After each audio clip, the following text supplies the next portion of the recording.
saying she's like ready for a boyfriend. Okay.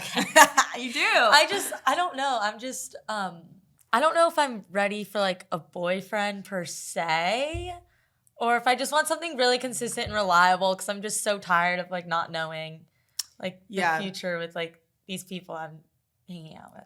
Yeah, because they like come in your life and then they disappear in like a week. Yeah, like and then sometimes you get ghosted. Yeah, which actually is the main topic. It's today's main topic. Ghosting. But this is like extreme ghosting. We're not talking, oh, I went home with a guy twice and like we didn't talk again after that. Like this is like you guys were a full-on thing. Yeah. You had really strong feelings for him.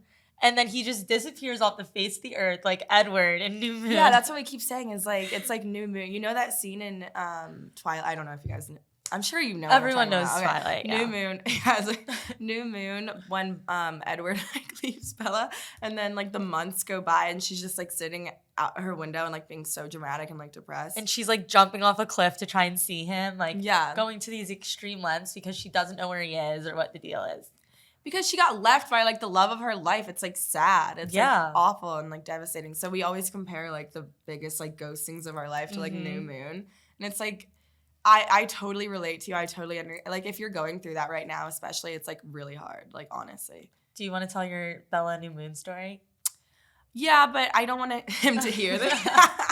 I'm like scared of him. Like I don't want him to know that like I cared even. Like that's how bad it was. It was like honestly, I'll just be honest. It was over quarantine. I was like talking to this guy and like I thought we were about to date, and he like literally I like flew out to see him, and then I came back, and he never talked to me again, basically. For an entire year, he didn't talk to me. He blocked me on everything. And it was like... no explanation. I was like, what did I do wrong? Like, I don't understand. So, especially going through it during quarantine was, like, really hard because there's literally nothing to do. So I just, like, drank wine by myself, like, every night. I'm just sad. But for real. I really did. It was sad. Like, how do you cope with it when, like, you thought, like, you were going to date that guy? And then all of a sudden they're like, I blocked They're just gone. Yeah. And you kind of just, especially during like quarantine, because it's like you have nothing to do really but sit in your room and just like think. And I feel like you overthink everything, and it was way more dramatic than it probably should. Oh yeah, for sure. Yeah, for sure. It was way. Well, okay, so like if I was in college, then I would have gotten over it in literally like probably 6 days. But like because like there was no school, there was nothing to do. I couldn't like go out and like meet new guys. I was literally bored and like alone. So it was like really sad. Which like I don't think anything like that would ever happen again because we live in Nashville. Like there's new guys every but it day. Still feels like the end of the world. It does, if like a guy like is that you really like. That you really like. If he should I tell my Bella New Moon story? Definitely. I talked about this guy briefly. I think it was episode 1 or 2. So there was this guy I had known for like my whole life, basically. And I was really into, we never dated, but we were always like talking on and off. And I was really, really into him. Like, as my dad would say, it was obsession. Not a mutual love, okay? It was obsession. And I remember I had a boyfriend. And I came home for winter break, and this man, what should we call him? We'll call him Nick. Nick was like, "Your boyfriend's cheating on you," and I was like, "Well, he was," but I didn't believe him. I was like, "No, he's not. Like, you're just saying that because you want to see me and like you want me to like be unloyal." So he texts me. He's like, "I'm leaving the country. I want to see you." I was like, "I know this is just like another ploy for you to get me to like cheat on my boyfriend." I was like, "No, like, I'm not seeing you." He dropped off the face of the earth after that message. Like, when I say dropped off the face of the earth, like I checked everything. His Instagram didn't accept 1 follow request. His Snapchat score, I checked it every day for a year and a half. It did not go up a single point. I went to check his LinkedIn. Like I made like a fake LinkedIn profile under like this anonymous name to like go check his LinkedIn. I checked his Facebook, like his mom's Facebook, like literally his Venmo transactions. I checked his freaking Venmo transactions. Nothing. Like it was to the point I was so deep in my Bella New Moon phase. It wasn't even like, does this guy like me or is he ghosting me? It's like, is he alive? Yeah. I bet you did think he died. Like I was, even like now, like the other day. It happened again. This guy is just in and out. Let's get to them like Okay, yeah. Where he ended up being.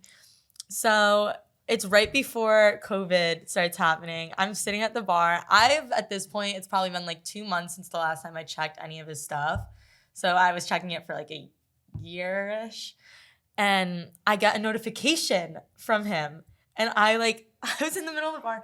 I looked down at all my friends. I was like, you guys are never going to believe this. Like, oh my God. They were like, they knew exactly who I was talking about though. They were like, oh, it's Nick. And I was like, yes. And I open it and he goes, why don't you hit me up anymore? That's like how toxic. Why don't you hit me up anymore? After you have been blocked for like a year, or you thought you were blocked? So I found out where he was over that year and a half. Guess where it was, you guys? He was in jail. He was in jail. He was literally in prison. He was literally in prison doing like hard time. Like that's like best case scenario though. Like at that point, it's best case scenario. No, it was best case scenario because it was like you didn't die, thank God. At least he didn't like ghost you. Like he didn't like willingly It's not ghost like, oh, you. I'm off you. Like I'd rather my guy have been in jail because then I would have been like, oh, never mind, he still loves me. Like, right. But the thing is once I started talking to him again, it was like my whole Bella New Moon phase. It felt like such a waste of time because he changed so much when he was in jail. Like I couldn't even like recognize him. Like he looked so different. He sounded different. Like he just like talked to me differently. Like he was so rude. Like when he found out about my internship, like when I was interning at Barstool, he was like, they should just make you like sit in front of a camera and not speak. Like he was just awful, mean. yeah. Like he wasn't like who he was before he went to jail. So I felt like my Bella New Moon phase was like, it was a waste. I went crazy and drove myself insane. Well, that's the thing. It's like when they come back, as they do, they always come back no matter what. And also another thing, side note, I don't usually like to talk about guys that are like relevant to me right now. And I don't know, just because I don't want to give them that like satisfaction. But I feel like I'm going to anyway. Like I don't care. They always come back and then you realize like, oh my God, like what? I don't like them. Yeah. Because like, when they ghost you, you're remembering them for what they were like pre-ghost, like that person. So then when it's like a long period of time and they come back, you don't realize how much you have changed. I changed so much. Exactly. Like that period, that new moon period, yeah, it sucks at first, but then you like become a better person, like no matter what. Like, I don't know. I outgrew that person and it seems like he stayed the same. Right. And I'm like, oh my God, I'm so different now. I don't even think I relate to you, like at all. Like I don't like him anyway. Yeah. Your guy. Mine? Yeah, I don't like Really? having conversations with him. No. He looks like a graham cracker. Stop. Alyssa. Oh my God. Yeah. I don't know. I feel like, and then because I have grown and like changed like completely, I feel like it feels like he's trying to trap me again and like put me back in like a little box so that he can, I don't know, like brainwash me into liking him again. But I don't. I think this is where the freezer meals like come into play. And this is how guys like look at girls. As a freezer meal, like a frozen pizza, they're like, oh, I can eat this in a year from now or I can eat it 10 years from now. Like, yeah. I don't want it today, but like one day I will. And like time means nothing to them. Like they come back. I'm not kidding. They come back no matter what. Like no matter how long it's been. But, like, it almost feels – the reason that it's awful is because I feel like out of respect for, like, the person I was back then when I was so sad, like, so devastated, I feel like, oh, my God, I spent so much time. I've already invested so much time. Like, how can I, like, not care anymore, you know? Like, I don't know. Like, it's like I wasted all that time and I don't want it to be for nothing. So, like, I was, like, going to try again. But then, like, if you look at it like that, then you're just going to waste more time in the future. I know. It's better to have wasted like a year than like a year in one day, not to be